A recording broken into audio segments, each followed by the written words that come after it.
kanisa, na leo ni siku yetu ya 5. Karibishe na neema ya kuomba iambatane na kinywa chako. Bwana asifiwe. Nasema neema ya kuomba iambatane na kinywa chako, na Mungu akufanyie nafasi katika siku ya 5 na kuendelea. Bwana Yesu apewe sifa. Na tunapoendelea katika siku yetu ya 5, tunamwamini Mungu mambo makubwa na yasiyo ya kawaida atayafanya tunapoendelea na maombi mahali hapa. Bwana asifiwe. Bwana asifiwe. Naomba nikukumbushe, hili ni kambi jamani, ambalo mambo yaliyoshindikana kwa akili za kibinadamu yanajibiwa na kupata mpenyo kwa njia ya mkazo wa maombi mahali hapa. Kwa hiyo tuko hapa sio kwa ajili ya mambo madogo, tuko hapa kwa ajili ya mambo makubwa, tuko hapa kwa ajili ya mambo mazito, mengine ni ya kihistoria, lakini Bwana atatujibu na kutufanyia nafasi, na yatatokea mabadiliko makubwa sana sana kwa kila muombaji kwenye kambi hili la maombi. Mshangilie Bwana kwa makofi katika siku ya 5. Bwana Yesu asifiwe. Bwana asifiwe. Sasa unapodai mambo makubwa kwa Mungu tena kwa njia ya maombi, tunasema muombaji anahitaji kuwa na ufahamu sana. Na ndio maana nikakuhimiza nikasema, sikiliza, jitahidi sana kipindi cha mafundisho, hakikisha umepata nafasi ya kusikia, kwa sababu mafundisho ni elimu ya rohoni, na elimu ya rohoni inakufungua. Elimu ya rohoni ukiisikia inakupa uthibitisho na uhakika wa hayo unayoyafuatilia kwa njia ya maombi. Mnanisikia watu wa Mungu? Maombi yanataka ufahamu, na uombe ukiona jua inaelewa nachokiomba. Ndio maana sasa mimi nimesimama katika utangulizi, na wageni wetu wataonekana hapa tunapoendelea na maombi, lakini mimi nauweka msingi. Wiki ile la kwanza naweka msingi, na nimeweka msingi kwa mambo mawili, ili unapoendelea na maombi haya na kambi hili usipoteze baraka, na kambi liwe la faida. Amen. Kambi liwe la nini? La faida kwako, na kwa kweli Mungu akakuhudumie na ukapokee. Nimeweka msingi wa mambo mawili katika utangulizi wa kambi. Nimeweka msingi kwanza wa muombaji awe na ufahamu kwamba katika hizi siku 40 maana yake ni nini? Nini maana ya kuwepo hapa kwa siku 40? Na msingi wa pili nimeuweka, na nataka leo tena tuendelee kuutazama, ni msingi unaohusu anga la muombaji. Nimesema kuna anga za aina 3. Bwana asifiwe. Bwana asifiwe. Kuna anga lako binafsi, mimi nalo la kwangu, wewe unalo la kwako. Alafu liko anga katika roho linaitwa anga la familia. Alafu liko anga linalohusu mchanganuo wa maeneo mbalimbali. Na nimesema ya kwamba kwa habari ya anga la familia tutashughulika nalo hapo mbele kidogo. Kwa habari la anga linalohusu mchanganuo wa maeneo tutashughulika nalo hapo mbele kidogo. Lakini kwa kuwa wewe ni muombaji na una safari ya siku 40, nimeuweka msingi kuhusu anga lako binafsi. Ni la muhimu sana, na ndio hilo jana juzi tumeendelea kulisemesha, na wewe umeendelea kulisemesha. Watu wengi hawana utaratibu wa kulisemesha anga, hawana utaratibu wa kulikagua na kulifuatilia na kuhakikisha unachukua udhibiti. Sasa maombi ili yawe na mpenyo, lazima uchukue udhibiti kwenye anga lako binafsi. Kwa hiyo mimi nimeuweka msingi kwa anga lako binafsi kama muombaji. Bwana asifiwe. Sasa tumesema hivi, napenda kuirudia tena kwamba hizi siku 40 ni siku za mawasiliano ya ulimwengu wa roho. Ni mawasiliano ya kiroho, sio ya kibinadamu. Hapo naomba ushike, sio ya kibinadamu kabisa.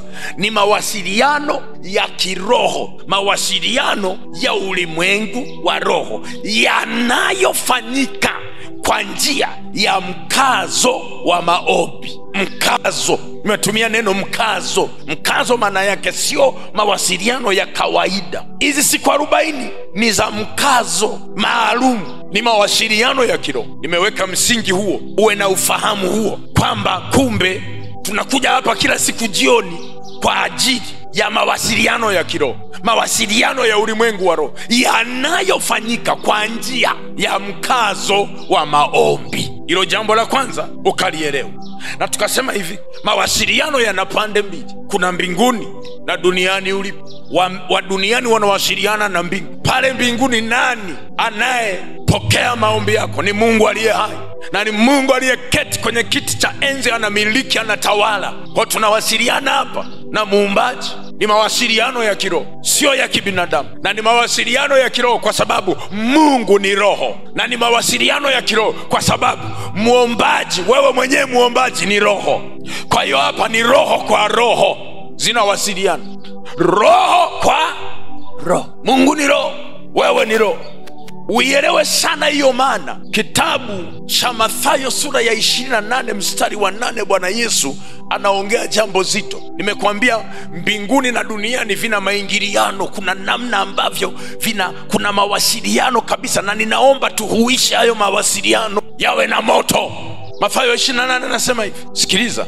Na ndio maana nikasema hili ni kambi, hili nataka ufahamu. Waombaji wengi, ukitaka upate mpenyo lazima uombe katika ufahamu. Ndio maana nimehimiza usije kwenye kambi bila Biblia yako, bila kuandika, bila daftari. Inasaidia kukupa taarifa mbalimbali za kiroho. Maandiko yanasema hivi, haleluya. Yesu akaja kwao, akasema nao, akawaambia, nimepewa mamlaka yote mbinguni na duniani. Anataja maeneo mangapi? Waombaji, anataja maeneo mangapi? Anataja maeneo mangapi? Kwa sauti, anataja maeneo mangapi? Nimepewa mamlaka yote mbinguni na wapi? Na duniani. Asa duniani yuko nani? Yuko mtu aliyeokoka. Yuko mtu aliyeokoka. Na nimekwambia hapa duniani mtu aliyeokoka anaitwa mwana wa Mungu. Anaitwa mwana wa Mungu. Yeye ana neema ya kushiriki mifumo ya mawasiliano ya rohoni. Ana kibali, ana nafasi ya kushiriki mifumo ya mawasiliano ya kiroho kati yake na Mungu, hata kama yuko hapa, lakini mbingu inamsikia. Ni mawasiliano haya maeneo haya yana miingiliano. Niko hapo, anataja mbinguni, anataja duniani. Na nilikwambia juzi, Roho Mtakatifu ni mzuri. Ndio maana Yesu Bwana asifiwe, kuna mambo anaongeaga kwa mkazo, sawa? Na mambo haya akiongea kwa mkazo, ujue hilo jambo ni zito. Wakati wa huduma ya Yesu, mwanzoni mwa huduma yake, yani ndio anaanza kutangaza habari njema ya ufalme wa Mungu. Fundisho lake la kwanza kabisa, alitaka wanadamu waelewe ya kwamba wanaye Baba wa mbinguni. Ndio fundisho lake la kwanza kabisa la awali. Alitaka wanadamu waelewe ya kwamba kuna eneo linaitwa mbinguni na kuna Baba yao. Maana yake alikuwa anataka kuwatazamisha watu kwamba sio dunia peke yake inayoamua hatima. Kuna mbingu, sio dunia peke yake inayoamua baraka zako. Kuna mbingu. Hebu nikuthibitishia haya maandiko. Mathayo sura ya 5. Unajua ndio masema mafundisho ni muhimu sana uwe unaomba katika fundisho. Anasema hivi. Bwana asifiwe. Bwana asifiwe. Mathayo sura ya 5. Umeiona hapo? Umeiona? Mstari wa 16 anasema hivi, vivyo hivyo nuru yenu na iangaze mbele ya watu, wapate kuyaona matendo yenu mema, wamtukuze Baba yenu aliye wapi? Kila siku nakwambia hapa, mbona asemi Baba yenu aliye Mbeya? Mbona asemi baba yako aliye Kigoma? Kwa nini anataja baba na eneo la baba? Kwa nini? Maana yake anataka akupe uzoefu kwamba liko eneo linakuhusu, nalo ni mbinguni, nalo huyo aliye mbingu ni baba yako. Anataka akupe uzoefu, maarifa, anakutazamisha, anakuhamisha uwe na upana. Sura ya 6 Mathayo hiyo anasema hivi. Sura hiyo ya 5 anasema hivi. Sura ya 5 hiyo mstari wa 45 anasema, ili mpate kuwa wana wa Baba yenu aliye mbinguni, maana yeye huangazia jua lake waovu na wema, huonyeshea mvua wenye haki na wasio haki. Mstari wa 48, basi ninyi mtakuwa wakamilifu kama Baba yenu wa mbinguni alivyo mkamilifu. Angalia ili neno Baba wa mbinguni, Baba wa mbinguni linajirudia. Maana yake huu ni mkazo maalumu. Ukiona narudia maana yake hapo anataka mkazo.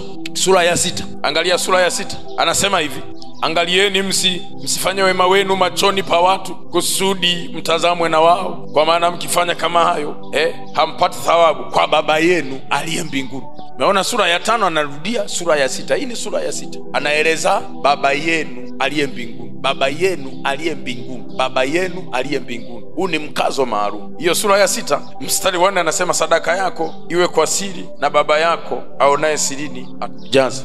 Haya, mstari wa 6, bali wewe usalipoingia katika chumba chako cha ndani, na ukisha kufunga mlango wako, usali mbele za Baba yako aliye sirini, na Baba yako aonaye sirini atakujaza. Anazungumza habari ya baba. Jamani, amina muombaji, ni vizuri uwe na elimu ya kutosha. Anasema sura ya 6 hiyo mstari wa 8 anasema, basi msifanane na hao, maana Baba yenu anajua mnayohitaji kabla ninyi hamjamuomba. Basi ninyi salini hivi: Baba yetu uliye mbinguni. Angalia, haya marudio sio ya kawaida. Haya marudio sio ya kawaida. Hii ni lugha maalum ya mkazo. Baba yetu wa wapi? Wa wapi? Huyu ni Yesu. Na hapa anatoa utangulizi tu. Nazungumza mawasiliano, na ndio maana nataka nikuhakikishie mawasiliano yako na Mungu sio ya kawaida. Anakuthibitishia hapa, anarudia, anataka uelewe vizuri ya kwamba wewe unaye Baba yuko kwenye eneo linaitwa mbingu, na ni eneo la utendaji.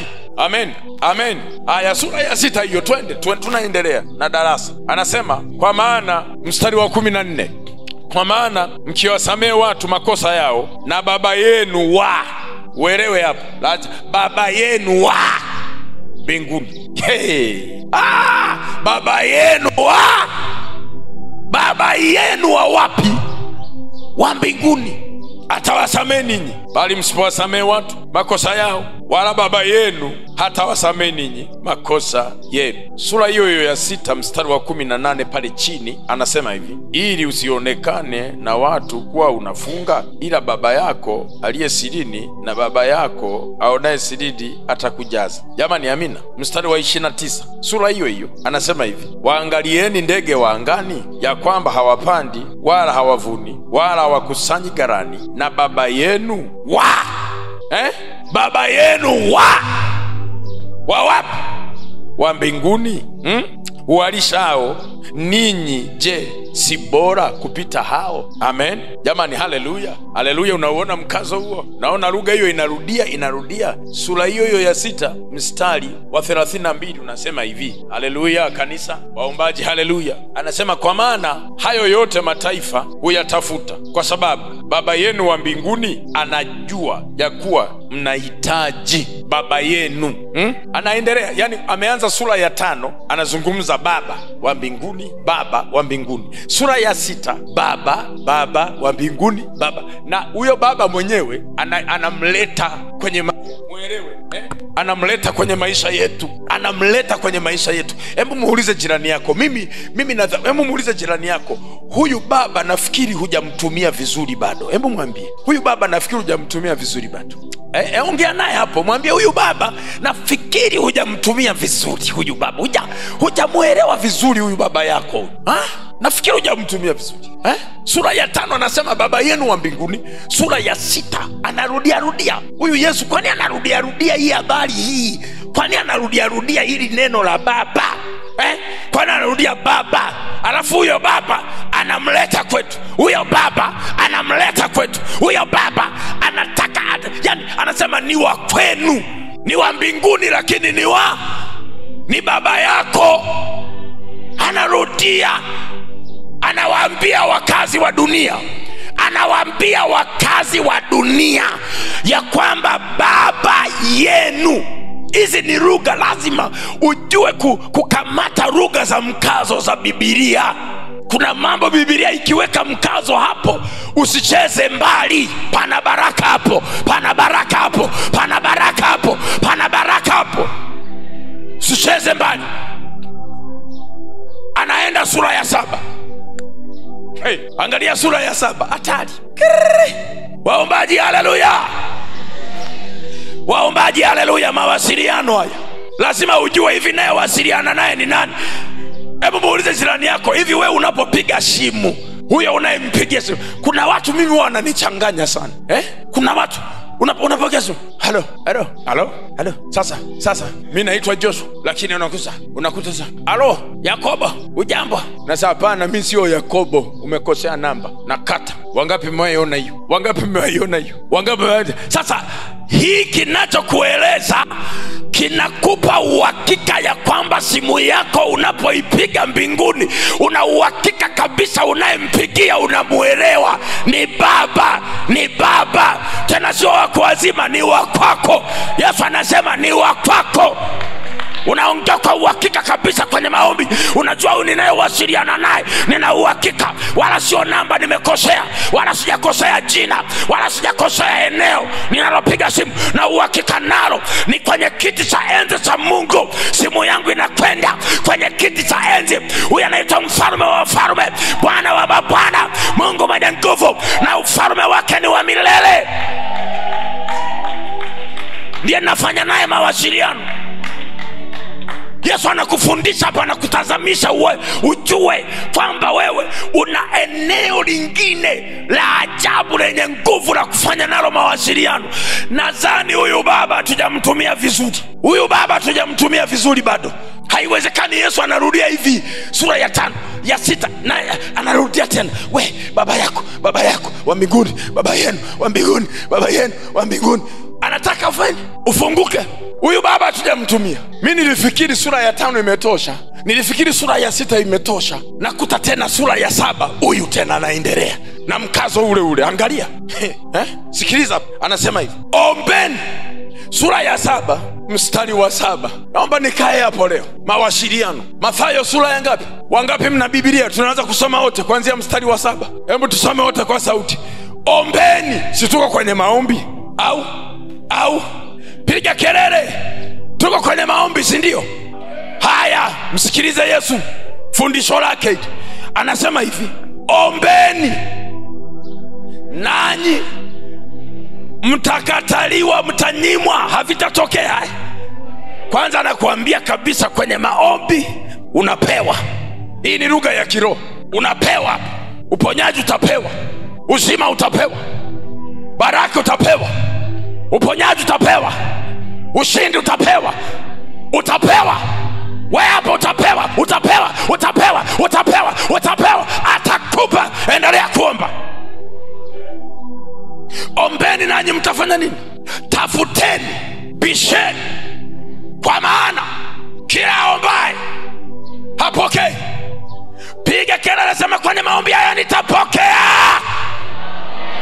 Sauti ndogo hiyo kwa mtu anayepokea, sauti ndogo hiyo. Hapa tunapokea mambo makubwa. Piga kelele, sema kwenye maombi haya ninapokea. Nyosha mkono, punga hewani, ninapokea. Bwana Yesu, nimeelewa sauti yako.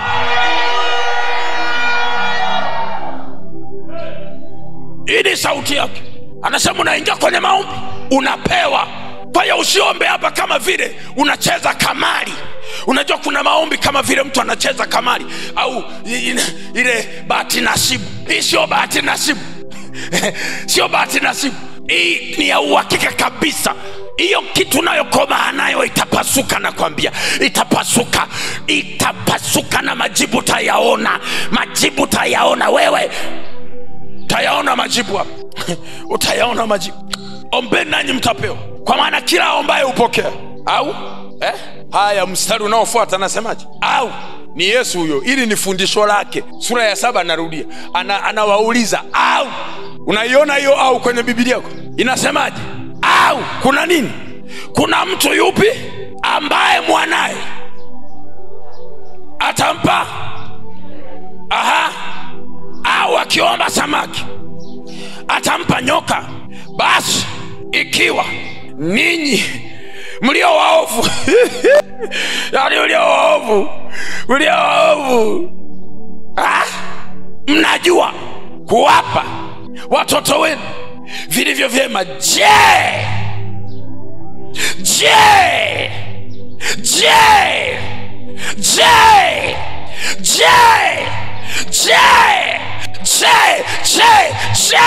anauliza napenda Yesu na fundisho lake. Si mbali sana.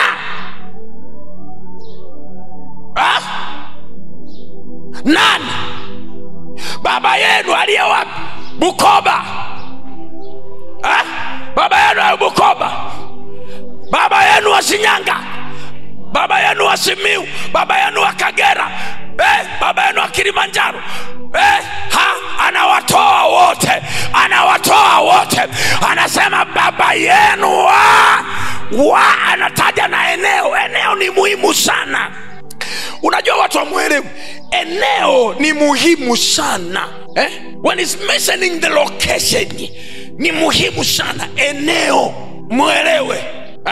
Ndio maana hata maeneo yana sifa zake.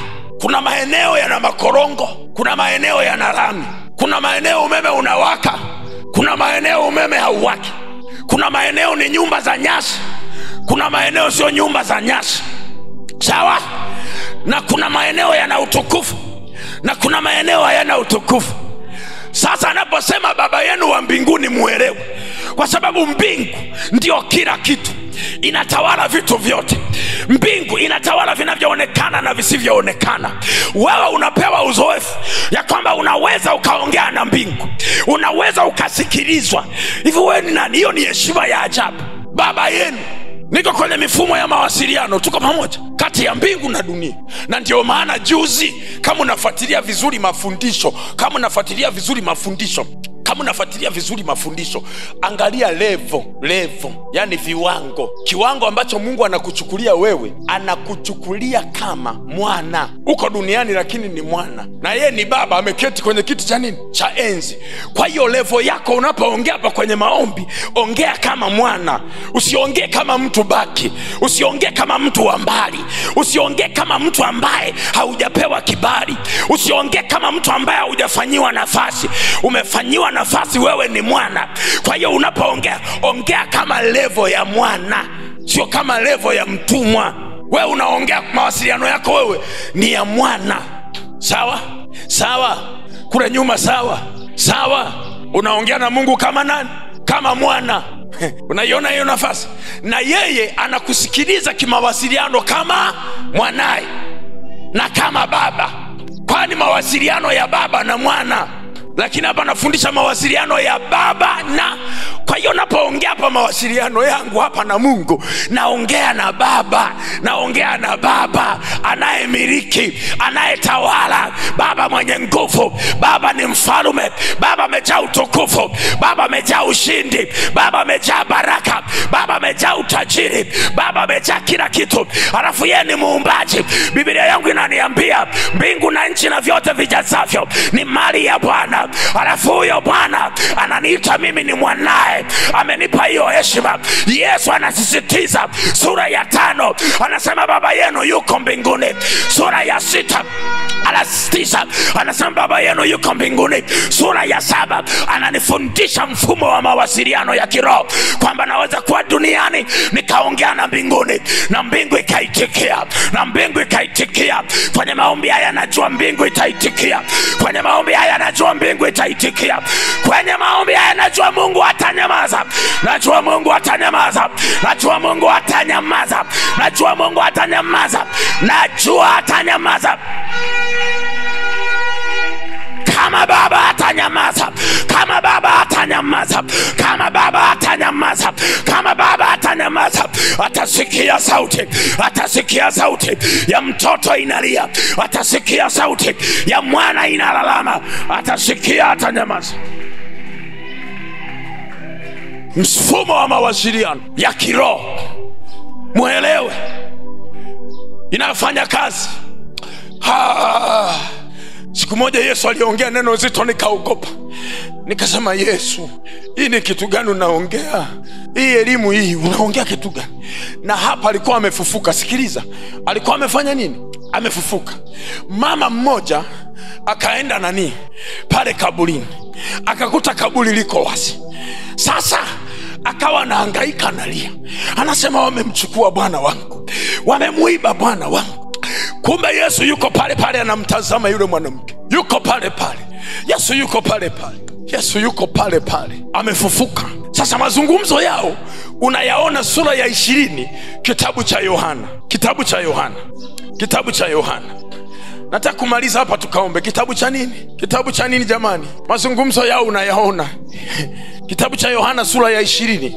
Anasema hivi. Yesu ule mstari wa 15. Andika ukafuatilie. Nilisoma ili andiko nikalia. Sikiliza, anasema hivi. Yesu akamwambia, mama, unalilia nini? Unamtafuta nani?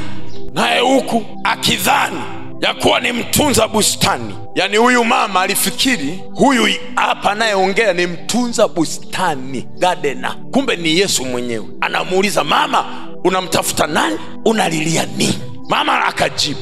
Tuone majibu yake. Andiko zito sana hili, naomba uliangalie. Mama anasema, akamwambia, Bwana, ikiwa umemchukua wewe, uniambie ulipo muweka, nami nitamuondoa. Huyu mama alikuwa anampenda Yesu. Huyu mwanamke huyu. Wanawake nyinyi mnaobipubipu maisha ya kiroho, nyinyi mabinti, nyinyi wa mama, sikilizeni andiko hili la mwanamke mwenzenu. Ameenda kaburini, akuta kaburi liko wazi, akaanza kulia. Maelezo yake anamwambia, kama ni wewe umemchukua, naomba nionyeshe ulipomuweka, mimi ni mbebe. Yani huyu mama huyu alikuwa tayari kumbeba Yesu. Mwanamke huyu peke yake sijui angembebaje, lakini anasema nionyeshe kama kuna mahali umemuweka, naomba nionyeshe mimi nimchukue. Ambebaje? Angemweka lakini inadhihirisha jinsi ambavyo huyu mama alimpenda Yesu. Wanawake, amen. Uniambie ulipomweka, nami nitamuondoa. Yesu akamwambia, Mariamu. Yeye akageuka akamwambia kwa Kiebrania, Raboni, yani mwalimu wangu. Yesu akamwambia, usinishike. Yani sasa akafunuliwa. Sasa yule mama akafunuliwa kwamba kumbe huyu nayeongea naye, nilizani ni mtu wa bustani, kumbe naongea na Yesu mwenyewe. Macho akafunguka. Sasa macho amefunguka, anataka kumvamia Yesu. Anasema, usiniguse, usisogee. Unaelewa ile? Wow! Sijataka kusema wow! Usiniguse, na ninayo sababu. Anaitoa hiyo sababu. Iangalie, iko hapo. Pendeni mafundisho. Tatizo watu wa kizazi hiki Biblia msomi. Soma neno, utakuwa na ujasiri kwenye maombi. Soma neno. Anasema hivi. Yesu akamwambia, usinishike, kwa maana sijapaa kwenda kwa Baba, lakini enenda wapi? Kwa ndugu zangu ukawaambie, ninapaa kwenda kwa Baba yangu, ambaye pia ni Baba yenu. Huyu ni Yesu wa ufufuo. Halafu anaongeza lugha ya familia, ya undugu wa ndani, dipa. Anasema kawaambie ndugu zangu. Jamani, mnaelewa? Haiwezekani Baba Yesu akwambie we ndugu yake. Hiyo ni agenda nzito. Kawaambie ndugu zangu, ninapaa kwenda kwa Baba yangu mbinguni huko, ambaye pia ni Baba.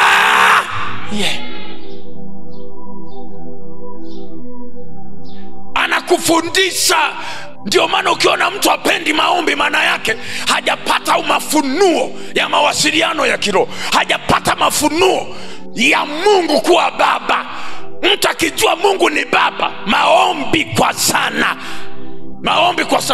Maombi ni mawasiliano ya kiroho. Ndio tunachofanya hapa. Kawaambie ndugu zangu. Kwa hiyo unaongea na ndugu yako hapo, sema naongea na ndugu yangu kabisa. Hebu nyosha mkono. Ujiamini bado.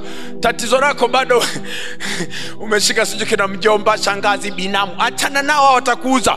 Kamata Mungu aliye hai. Ni Baba huyo. Kamata Mungu aliye hai, ni Baba. Ndio tunachofanya kwenye maombi kwa siku 40. Au jamani,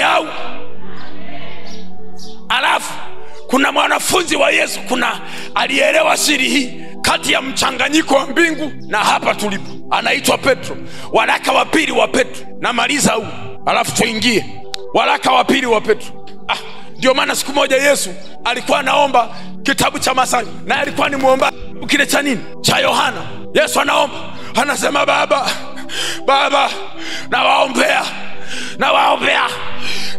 hawa ulionipa hawa, wao sio wa ulimwengu kama mimi ni ambavyo sio wa ulimwengu. Maana yake hawa ni wa mbinguni, ingawa wako hapa duniani. Kwa ajili yao najiweka wakfu, kwa ajili yao naomba mimi nisimame kwa ajili yao, wao sio wa ulimwengu. Anakufundisha wewe una serikali ya mbinguni, serikali ya mbinguni na majeshi, serikali ya mbinguni na utajiri, serikali ya mbinguni na baraka, serikali ya mbinguni na uponyaji, serikali ya mbinguni inafanya vita, inafanya vita, sifanya mchezo, ipo kabisa. Waraka wa pili wa Petro, huyu mwanafunzi wa Yesu. Mawasiliano nayapenda ya kiroho, nayapenda mawasiliano ya kiroho. Hebu mwambie jirani yako, mtazame jirani yako, mwambie rudi kama zamani ulivyokuwa mtoto. Mwambie rudi kama zamani ulivyokuwa mtoto, ulivyokuwa wakitaka kupiga watoto wenzio, ukimwona baba yako unaongeza ujasiri. Ni kweli. Mwambie rudi kama zamani ulivyokuwa mtoto. Rudi kama zamani. Wakitaka kupiga watoto wenzako, akitokea baba yako, ulikuwa unafanyaje? Unalia. Ujasiri unaongezeka. Haleluya, nguvu zinaongezeka. Basi fanya hivyo sasa kwenye maombi haya. Kwa huyu Baba wa mbinguni. Fanya hivyo sasa kwenye maombi haya kwa huyu Baba wa mbinguni. Linga kwa sana, linga. Mwambie shetani Baba yupo, yaambie mapepo Baba yupo, yaambie roho ya mauti Baba ni naye. Waambie wachawi Baba ni naye, waambie mapepo Baba ni naye. Tawasemelea kwa Baba, Baba ni naye. Yaambia mizimu Baba ni naye. Waambie madhabahu za kuzimu Baba ni naye. Rudi kama zamani. Kwa baba yako ulikuwa unafanyaje? Akiwepo wanakuonea wanakuonea, una ujasiri. Alafu tunapoombaga hela kwa wazazi, tunaamini hawapunguki wake. Wakikwambia hamna, unaelewa hiyo imani uliyokuwa nayo kwa baba wa mwili. Sasa muangalie Mungu aliye hai. Unaonaje hapo? Baba ni naye. Kwenye mawasiliano haya Baba ni naye. Au walaka haya ni mawasiliano ya kiroho kati yako na Mungu. Kuna wengine wanaomba tu utafikiri Baba, Mungu. Huyu ni baba yako. Piga kelele, ni baba. Na haki yako atakupa kama mwana. Atakupa haki yako kama mwana. Unajua siku moja, kabla sijasoma hilo andiko twende kuomba, there is a story in the Bible about a prodigal son. Prodigal son maana yake mwana mpotevu. Mwana. Yesu anasema, akamwambia baba, mimi naomba nipe Bwana, najiamini mimi, naomba nipe vitu nikaendelee huko. Sawa. Yule mwana akaenda. Biblia inaeleza akatawanya mali kwa makahaba na nini, mpaka kawa nakula makombo, amechakaa. Sasa mapito yalipozidi na kibano kilipozidi, anasema akili ikaja moyoni. Akili akaazimia, akasema, lakini nyumbani kwa baba yangu. Nyumbani kwa nani? Angalia, Yesu anakutazamisha namna ya kurejea mbinguni kwa baba wa mbinguni. Anakufundisha kupitia hiyo, lakini ukweli pale anataka akuonyeshe namna ambavyo baba wa mbinguni atafanya kwako ukijitambua. Akisema hapana, mapito haya mazito, ngoja nifanye hivi. Naamua kwenda kwa baba yangu. Nitakwenda na nikifika nitoba hata baba, nimekosa mbele za nini na nini, naomba nipokee mimi mwanao. Alafu toba yake yule dogo ilikuwa kali. Toba yule dogo akasema, yani nisamee, naomba nifanye tu hata kama ni mtumwa. Baba akashangilia, akaandaa karamu. Sasa palikuwa na mtoto mwingine akaona wivu, akasema, baba, wewe una upendeleo, mimi niko hapa siku zote, ukiniambia kukamua maziwa nimu, fyeka majani nimu, ya ng'ombe nimu, piga deki nimu, kaoshe bafuni nimu, niko na wewe. Baba, hujawahi hata siku moja kunifanyia nini sherehe, na mimi nikajishana nikafurahi. Unashughulika na huyu ambaye ameenda kutawanya, amerudi sasa anajidai anatubu. Unajua baba yake alimwambiaje? Alimwambia, wewe sikiliza, huyu alikuwa amepotea, lakini wewe uko na mimi siku zote, na vyote vilivyo upo sijakuzuia, vyote vilivyo hapa wewe ni ufahamu wako tu. Ulitakula kuku, ulitakula ng'ombe, ulitakuchoma bata, ulitakufanya nini? Kuna siku nimekataza, ni uzembe wako, ni uzezeta wako, ni wewe tu. Maadamu uko kwenye anga langu na mimi ni baba yako, ilikuwa ni wewe tu kujitanua. Wewe una urithi, wewe una baraka hapa. Tunashughulika na wewe kwa sababu ulipotea. Basi mwanangu, wewe na ufahamu mimi ni baba yako na vyote nilivyo navyo ni vya kwako.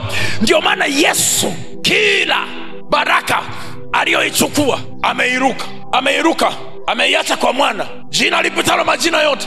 Amesema hilo hapo nimekupa, litumie. Utukufu aliopewa, anasema utukufu ulionipa nimewapa wao. Unaonaje hapo? Anaacha kwa wana.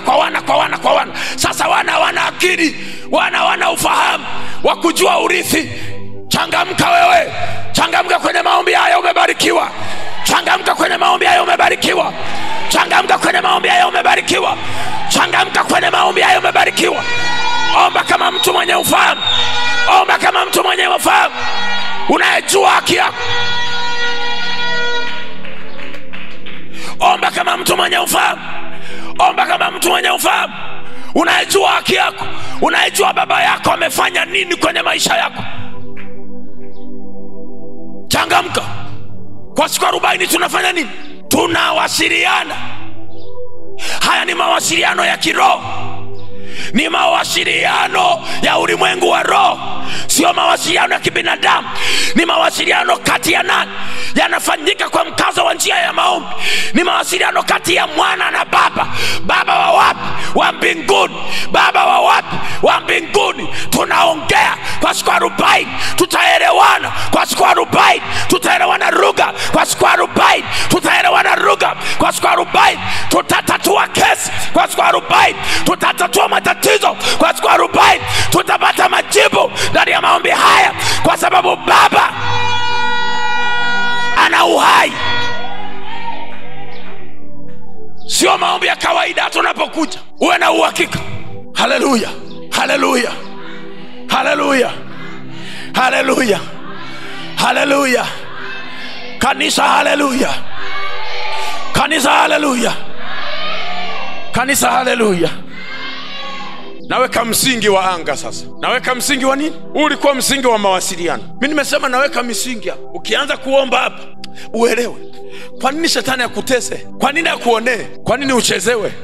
Haya, msingi wa anga. Jana tulikuwa tunaangalia anga la mtu linavyoweza kuteswa na kushikwa.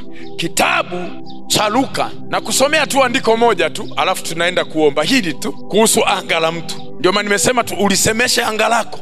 Luka, waombaji, haleluya. Luka ile sura ya 13. Mimi nakusomea tu ile andiko alafu tunaenda kuomba. Sawa jamani? Mwambie jirani yako, sasa tunaenda kuwasiliana na baba. Tunaenda kuwasiliana na baba. Kuna wengine hapa baba wa mwili alikuwa mkatili. Sasa unajaribu kumfananisha Mungu na baba yako ambaye hajakusomesha. Kuna wengine hapa mna hasira baba kusomesha. Mpo? Nyosheni mikono. Mpo. Kuna wengine hapa mna hasira baba alikuwa hawalipi ada. Baba alikuwa mnalala na njaa. Baba wa mateso, tunaita wazazi wa mateso. Sasa tunapokuambia baba wa mbinguni, unajaribu kumfananisha na baba yako alivyokuwa. Hapana, huyu ni tofauti. Haleluya, huyu ni tofauti. Huyu ni Mungu. Huyu ni nani jamani? Huyu ni nani? Ni Mungu. Sura ya 13 Luka, tunaangalia sasa anga la mtu linavyo. Anasema hivi, na huyu mwanamke, mstari wa 16. Unauona hapo? Unauona? Anasema hivi, na huyu mwanamke aliye wa uzao wa Ibrahimu. Sikiliza, Aliye wa uzao wa Ibrahimu anamaanisha huyu ni binti wa maagano, au wa uzao wa nini? Wa Ibrahimu. Ambaye nani jamani, soma kwa sauti. Ambaye shetani amefanya nini? Amemfunga miaka 18. Hapa anaposema shetani amemfunga, anamaanisha ameshika anga lake huyu. Hiki kinachoonekana kwa mwili ni matokeo ya kinachoendelea kwenye anga lake. Nilikwambia hata mchawi anapokusemea maneno na ukafe ukafanya nini, anasema na anga lako, analisemesha anga lako, analifunga anga lako, analiteka, analitupia mapepo anga lako. Kwa hiyo madhara unapoyaona kwa jinsi ya mwili ni matokeo tu ya kinachoendelea wapi? Kwenye anga lako, ulimwengu wa roho. Sasa angalia huyu, miaka 18 jamaa wametua pale. Miaka mingapi? Miaka 18. Na nilikwambia dondoo, anga lako linapotekwa na kuchukuliwa mateka, utaona sigino katika mfumo wa maisha kwa jinsi ya mwili. Utaona kwenye uchumi, utaona kwenye afya, utaona kwenye ufahamu, utaona kwenye mtiririko wa maisha, utaona kwenye mfumo wa maisha, mtiririko wa maisha unavyokwenda. Na utaona kuna vitu vingine hata uelewi kwamba mbona najitahidi, mbona nafanya, mbona hii ni nini? Unashindwa kutafsiri kwa sababu hauoni kwa macho. Unahitaji macho ya rohoni kufafanua kinachoendelea kwenye anga lako. Huyu mwanamke kwa miaka 18, Biblia na Yesu anasema kabisa, anasema shetani amemfunga. Yesu anasema amefungwa, na kufungwa kwake huyu ni anga lake. Na huyu mwanamke aliye wa uzao wa Ibrahimu ambaye shetani amemfunga miaka 18. Hii miaka 18 Yesu anatutajia huyu jamaa anapita mapito, mwenendo wa shetani anavyofanya kwenye anga za watu. Kumbe anaweza kuwafunga watu. Anaweza kufunga kwa magonjwa, anaweza kufunga kwa uchumi, anaweza kufunga kwa umaskini, anaweza kufunga. Nilikwambia mimi nimeshangaa. Bwana Yesu asifiwe. Nilikwambia jana tutakapoanza kushughulikia anga, mchanganuo wa maanga kwenye maeneo, nitakwambia kuna maeneo yana roho ya umaskini. Yaani hata serikali kipeleka barabara zinabomoka, hazikai. Ukipeleka barabara hazikai muda mrefu, unakuta pasu makorongo. Ndio roho ya eneo ile inataka. Haitaki rami, haitaki nyumba za bati, haitaki magorofa, haitaki magari watu wao wanatembelea magari. Hapana. Nani anajenga nyumba? Nani anajenga gorofa kwenye mji huu? Nani amenunua gari? Nani huyo? Na utashangaa huyo mtu ana vita kwenye hilo eneo, kwa sababu anataka kufanya kitu ambacho sheria ya roho yule kwenye lile eneo anataka kuivuka. Upo jamani, upo maendeleo. Unajua roho ya maendeleo sasa, umenunua uwanja, umejenga fence, naanza kujenga na msingi. Umeelewa hapo? Hayo ni maendeleo, sawa? Nataka kujenga nyumba yetu, sawa? Lakini sasa eneo lile pana nyoka anafanya hivi kwa jinsi ya roho. Tuko pamoja? Ameweka kijana ushuhuda wa mwanangu, ameweka kijana wa kulinda ile nini eneo, kuangalia. Unajua tunapojenga unatafuta vijana, si ndio? Unatafuta nini? Vijana mafundi, raraga hapa. Sasa yule kijana anasema nimefungwa na nyoka. Anashindwa kupokea simu. Mwenye kiwanja anampigia simu, vipi hapo maendeleo nini? Hawezi kupokea simu, anasema nyoka imefanya hivi. Yaani yeye anaiona kama mazingaombwe, lakini na mle ndani amekaa amejifungia humo kwenye kibanda. Mpaka walienda wakavunja, wakamkuta mle ndani. Vipi? Akasema naogopa kusema. Sema nini? Hasa kuna nyoka kabisa hapa imenifanya hivi. Akaja fundi na mwingine akasema ujenzi hapa sio wa kawaida. Hapa inaonekana tunapigwa kwa jinsi ya namna, hapa pana namna. Nikawatuma vijana, nendeni mkafagie eneo. Na mkienda pigeni kelele sana, ombeni kwa sauti. Wakati wanaomba, mawakala wale wanachungulia, wanafanya hivi. Wakati hapa tayari hapa tumeshagundulika, sasa tumeshagundulika, tunaondolewa hapa. Naona kwa hiyo vifungo hivi vipo. Unaweza kuzuiwa kabisa kutokea kwenye anga lako kabisa. Uchumi funga, baraka funga, unafunga kabisa, unakuwa mtu tu wa kuchanganyikiwa. Lakini ni kituo hapo, na nasema hata ili kanisa la VRT, wana VRT msikie, wana VRT msikie, wana VRT msikie, ili eneo la Goba, ili eneo la Mbezi Juu, ili eneo hili, ili eneo hili na anga lake tunalichukua lote, tunalichukua lote, tunalichukua lote, tunalichukua lote, tunalichukua lote, tunalichukua lote, tunalichukua lote. Watu watabarikiwa, watu watainuliwa, watu watafunguliwa, watu watakuwa na maendeleo katika jina la Yesu. Tunalichukua lote, tunalichukua lote. Ewe unayetaka kulishika anga, damu ya Yesu inakuvamia, upanga wa Roho moto. Tutakuwa na maendeleo, tutakuwa na maendeleo, tutabarikiwa sana, tutakuwa na afya, tutakuwa na maono makubwa. Tunakutangazia wewe,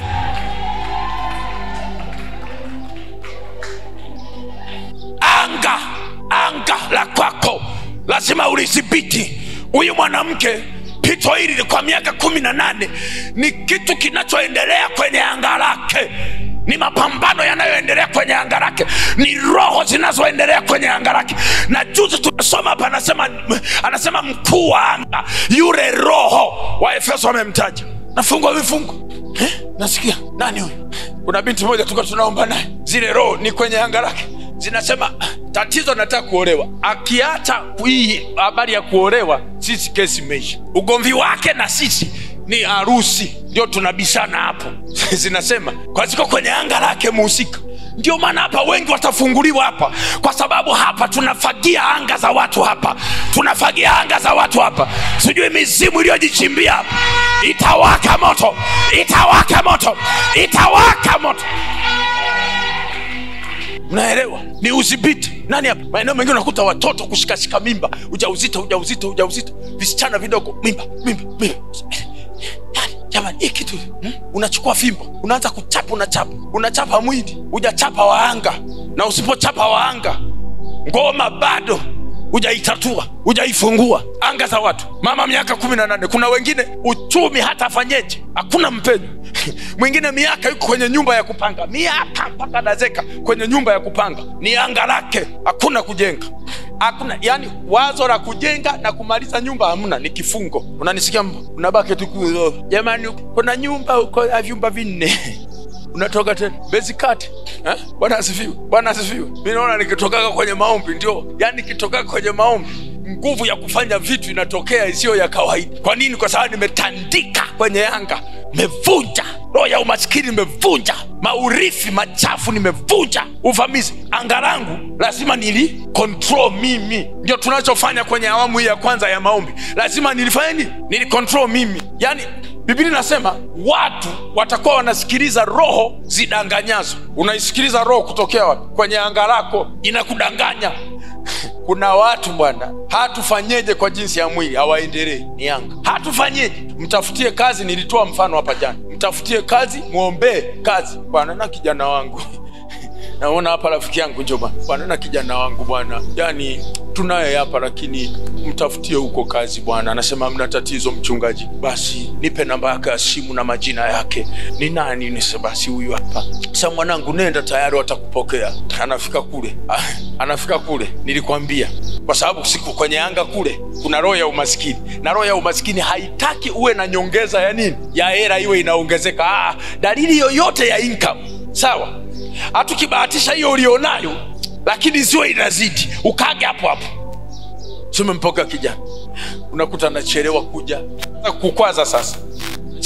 Anachelewa kuja ofisini, anakuja amerembera mwenyewe. Ni ile vifungo vile vimeshika fahamu.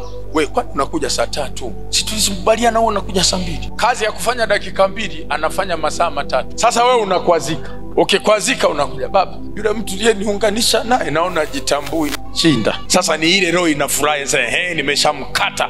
Alikuwa anataka aanze kupata hela, apate. Rudi huko kijiwe. Miroho inatesa.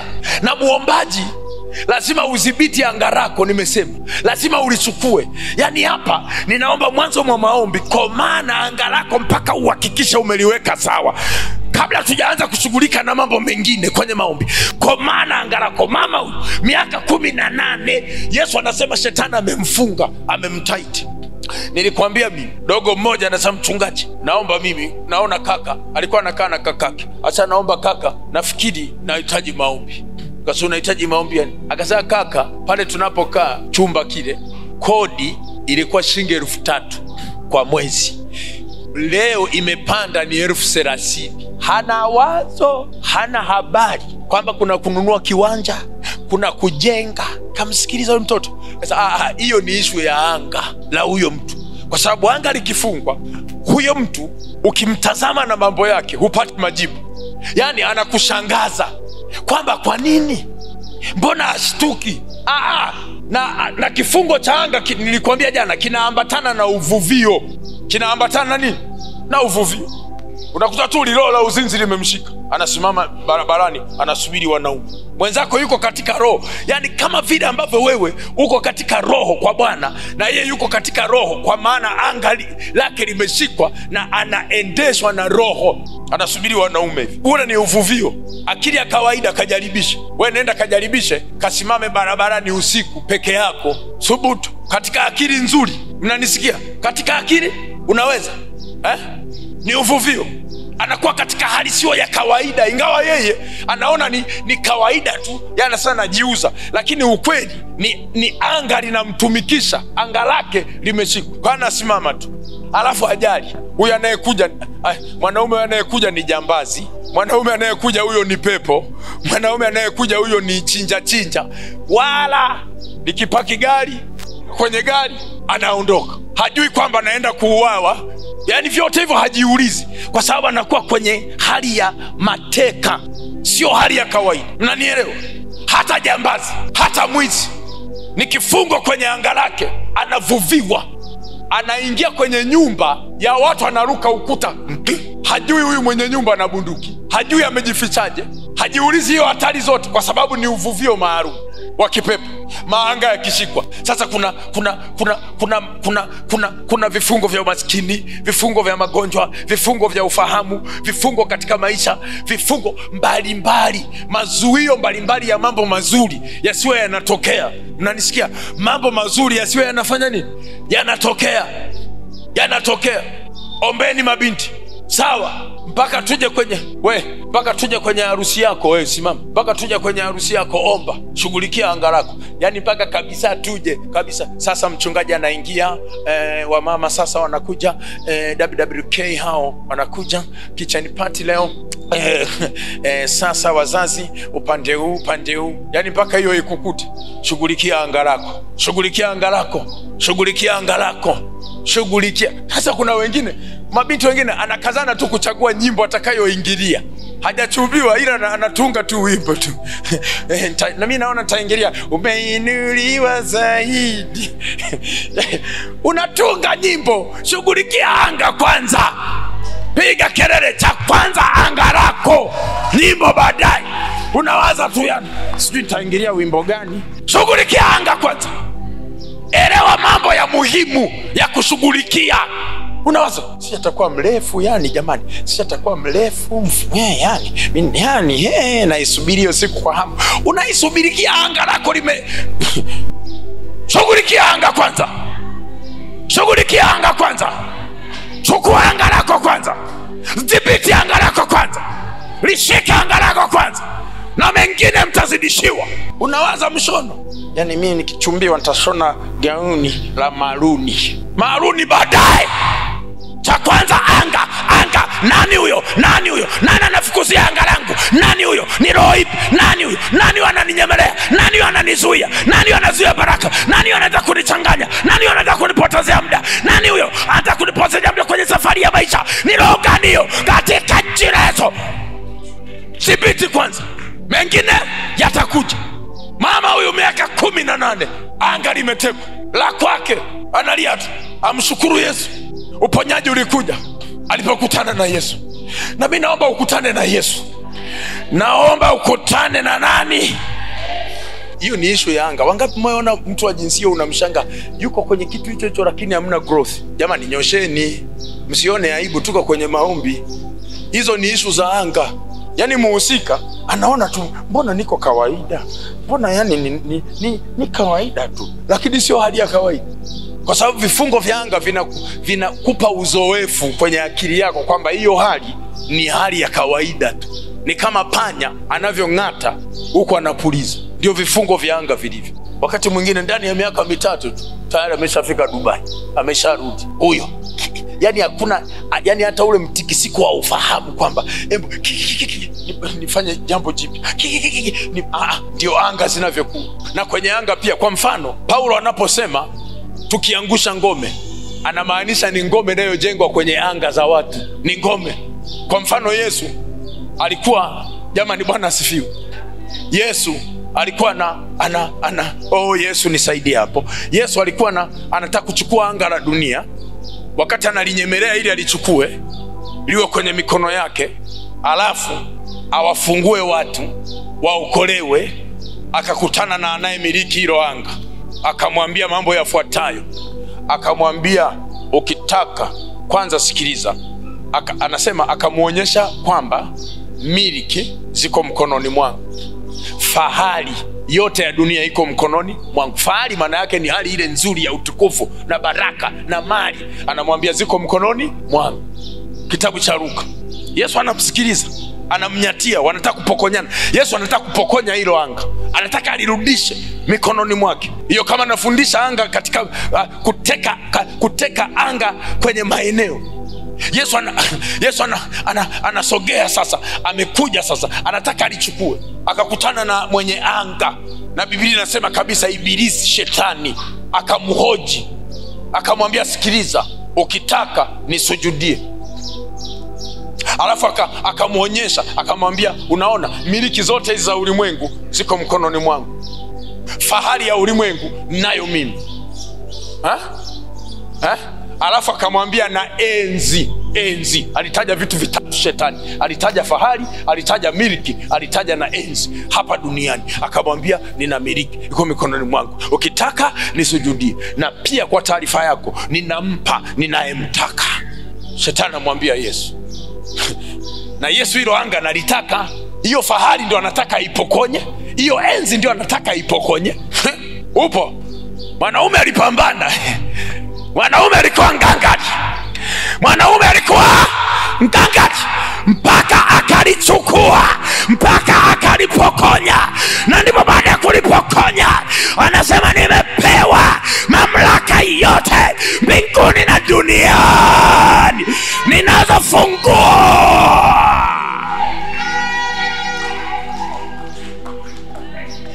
Naomba hiyo roho ya Yesu iwe ndani yako. Naomba hiyo roho ya Yesu iwe ndani yako, ya kupokonya kwenye anga. Sizubai alikutana na mwenye anga. Kwa hiyo hivyo kwenye anga la familia utakutana, kuna madhabahu utakutana nazo. Kwenye anga lako mwenyewe kuna vitu utakutana navyo. Sasa tunaanza na anga lako siku ya 5. Nakwambia kwenye maombi haya lazima Bwana kushangaze. Lazima Bwana kushangaze. Kuna ngome kwenye anga lako. Kuna kitu kinaendelea, sio cha kawaida. Tunakifagia.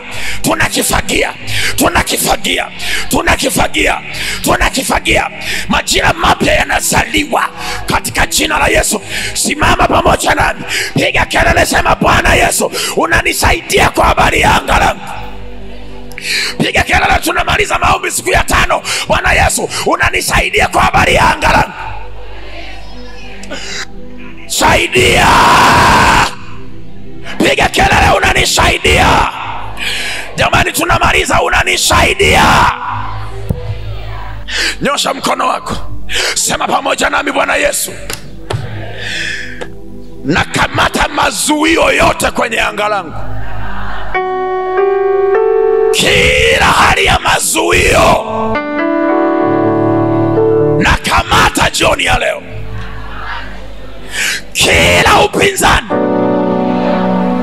nakamata jioni ya leo. Mapandikizi mbalimbali nayang'oa jioni ya leo. Nayang'oa jioni ya leo. Kwenye anga langu nayang'oa jioni ya leo. Bwana Yesu, kama Kama kuna kitu kilijificha kwenye anga langu, kimulike. Nyosha mkono Bwana Yesu. Kama kuna kitu kilijificha kwenye anga langu, kimulike. Kama kuna roho ilijificha, imulike.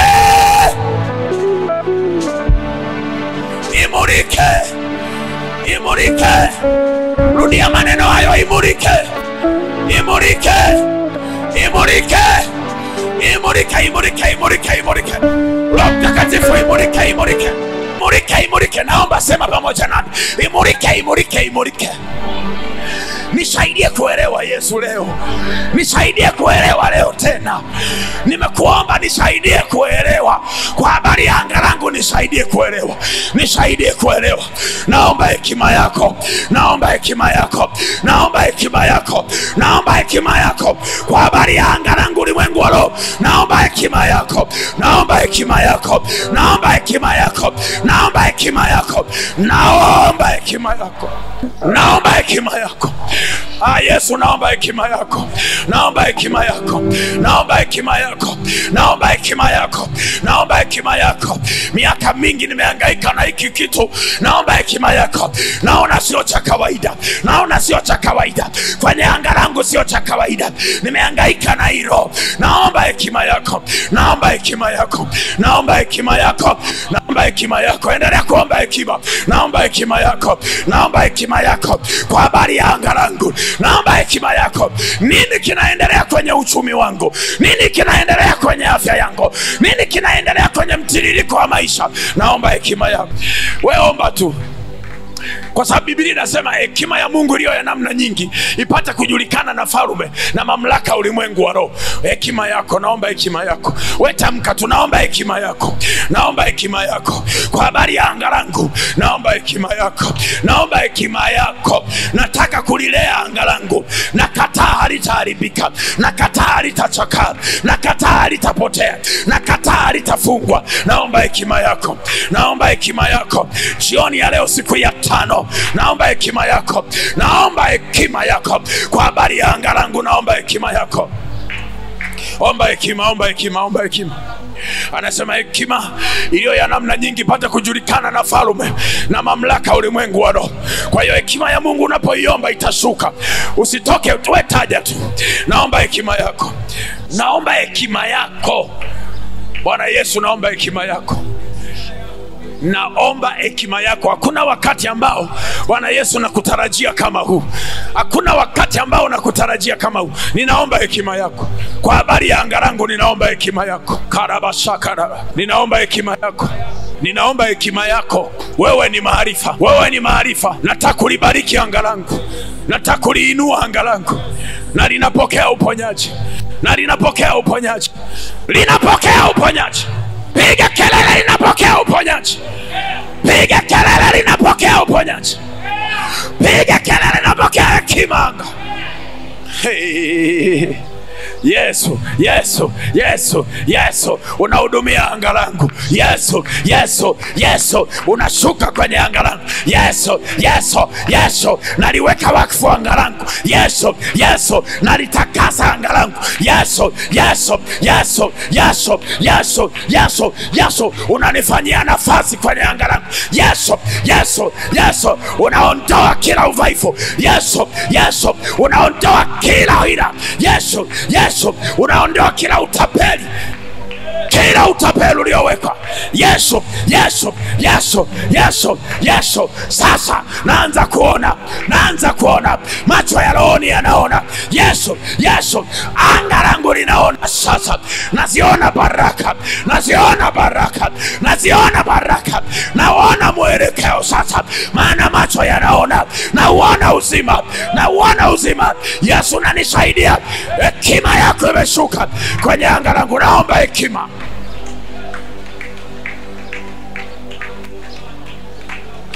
Naomba hekima. Naomba hekima. Naomba hekima. Naomba hekima. Hii ni roho ya namna gani? Hii ni tabia gani? Hii kifungo ni cha namna gani hiki? Haya ni maruerue ya namna gani? na yapandua kwenye anga langu, na yapandua kwenye anga langu, na yapandua. Mimi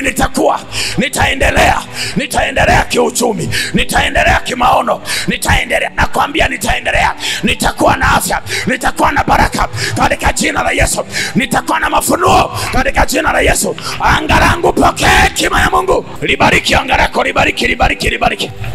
libariki tena usichoke. Libariki tena usichoke. Ita hekima kwenye anga lako, ita uwepo wa Mungu kwenye anga lako. Tunapoendelea na maombi, piga kelele. Bwana Yesu nakamata roho ya umaskini kwenye anga. Kamata vifungo vya dhambi, kamata vifungo vya magonjwa, kamata ila mbalimbali. Nawasiliana na Baba, nalichukua anga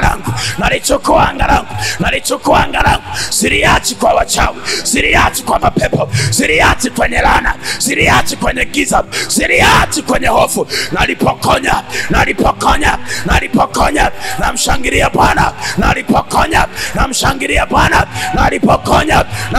Bwana. Nalipalilia uzima, nalimwagilia baraka. Ya kama bustani, kama vile ambavyo unamwagilia bustani. Mwagilia anga lako kama vile yule anaelea bustani. Mwagilia anga lako sasa. Panda, weka mbolea kwenye anga katika jina la Yesu. Weka neno la Bwana, weka ahadi za Bwana, weka mafunuo, mwambie Baba, anga langu hili hapa. Yesu, anga langu hili hapa. Naondoa laana hizi, naondoa mikosi, naondoa roho ya hofu kwenye anga langu. Nataka niwe fiti, nataka nijitambue, akili yangu ireje, baraka zangu zireje. Palilia hilo anga. Yani kama vile anaelea bustani, anga lako linapendeza. Anga lako linaanza kupendeza siku ya 5. Katabarabaya. Unaona sasa anga hilo hapo, kama vile anavyomwagilia bustani, kama vile anavolea bustani. Na lea anga langu alitachakaa, alitakuwa na mapori, alitakuwa na nyoka, alitakuwa na panya, katika jina la Yesu. Anga langu limejaa baraka, anga langu limejaa utajiri, anga langu linatakaswa, anga langu linateka mateka. Badala ya kutekwa ninateka.